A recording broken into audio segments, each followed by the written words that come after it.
বিষয় নিয়ে আজকে আপনারা এফআইআর করুন? আমরা অল ত্রিপুরা গভর্নমেন্ট ডক্টরস অ্যাসোসিয়েশনের পক্ষ থেকে আইছি আজকে থানাতে একটা এফআইআর করার জন্য।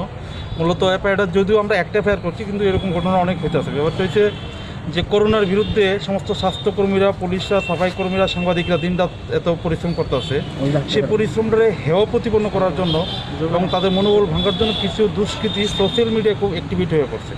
তারা বিভিন্ন মিথ্যা গুজব, বিভিন্ন অপপ্রচার চালাইতেছে যে করোনা রোগী যেগুলি ত্রিপুরাতে ডায়াগনোস হয়েছে সেগুলি নাকি মোটেও করোনা নয়, ম্যালেরিয়া পজিটিভ, এবং ডাক্তাররা সেগুলিকে ভুল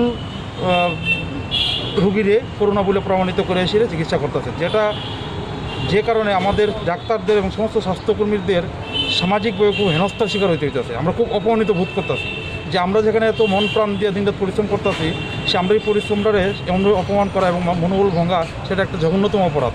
তো আমরা সেজন্য থানাতে এফআইআর করছি যে দয়াল হরিদেবনাথ নামে একজন দুষ্কৃতী, সে সোশ্যাল মিডিয়াতে কিছুদিন আগে এরকম একটা পোস্ট দিয়েছে যে আসাম রাইফেলে যে সমস্ত রোগীদের করোনা পজিটিভ পাওয়া গেছে, সরি বিএসএফে, তারা নাকি মোটেও করোনা পজিটিভ নয়, ম্যালেরিয়া পজিটিভ। এবং তার এই বক্তব্যটা অনেকেই দেখে সাপোর্ট করছে এবং ডাক্তারদের গালিগালাজ করছে।